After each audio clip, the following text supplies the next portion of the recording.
And now, our cadets students are forming the letter SAAG at 7A. SAA is the former name of our middle school after it was established in 1946 by U.S. Army Captain Reverend Father Joseph Denley. It was later changed to St. Augustine Academy of Pampagan due to its location and to avoid confusion. 78 represents the years of existence of St. Augustine Academy of Pampagan Incorporated. After 78 years, our school has successfully fostered a student-centered academy for enrollees of all year levels towards their goal of achieving core values of faith, service, and excellence. Faith is one of the fundamental values that real Augustinians possess. Their action of passion and selflessness prove that they are not just loyal to their school, but to God, who is the creator of all. South Incorporated also helps students reach out and connect with the communities in and out of the school. This shows that they are actively participating in the fulfillment of the vision and mission of our school and the attainment of the common good. Lastly, our institution shapes students to be better individuals towards the life of being excellent leaders and followers. Mga pinunong may pananampalataya, paglilingkod at kahusayan.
The next figure is the circle.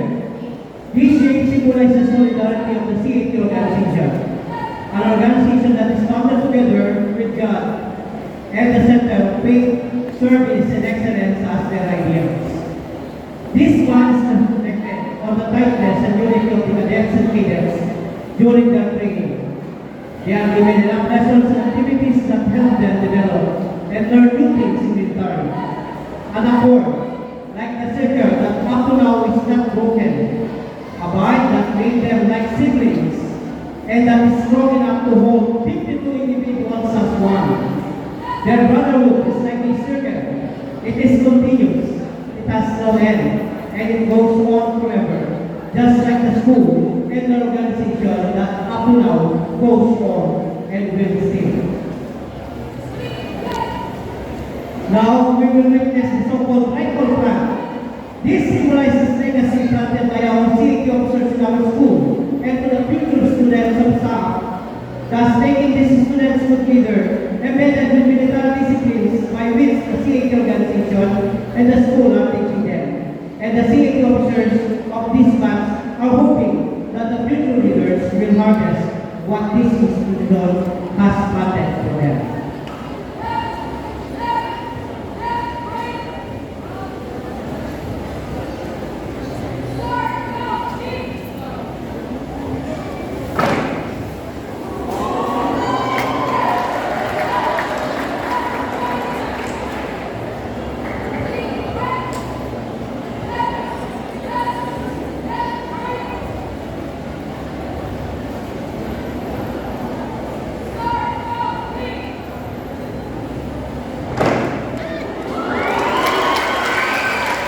Proceeding next is the rifle roll.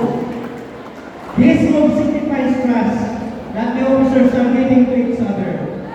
As each officer throws the rifle, the other officers is confident that his co-officers will not hurt him or her, as seen when the rifle lands on their sturdy hands. Trust is one of the reasons why the organization instills succeeding and innovative with their goal to lead and to serve.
Ever since, one to conquer and ever after. The heart symbolizes love as well as camaraderie and friendship in human relationship.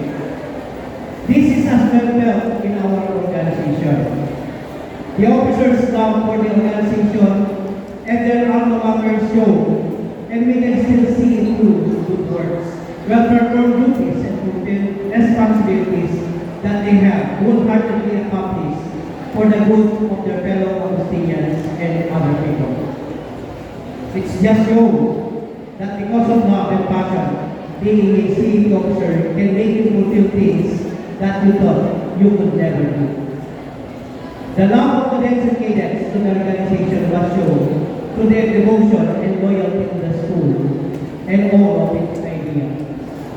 And because of this, the CAP Bogyoto binds together as one, serving and leading Agustinians in achieving the vision and mission of our school.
As we can see, the cadets and cadets have formed the letter V, which stands for victory.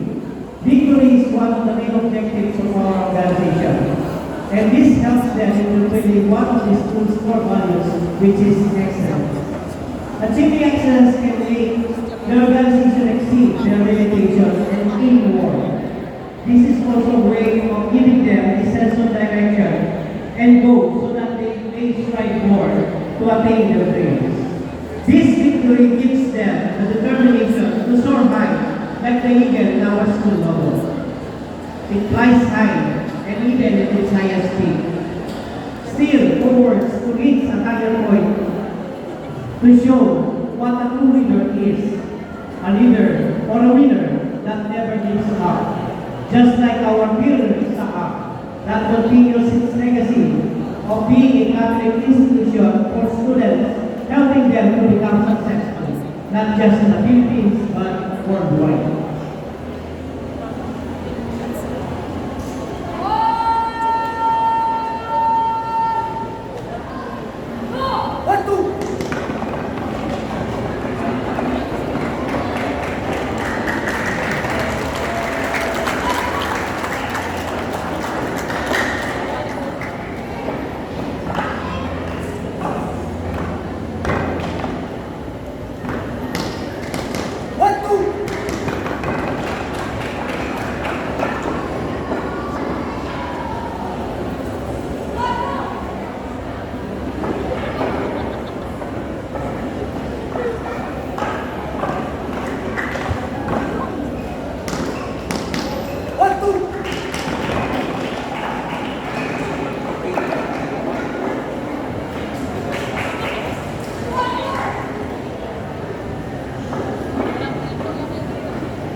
That concludes our groundbreaking activity.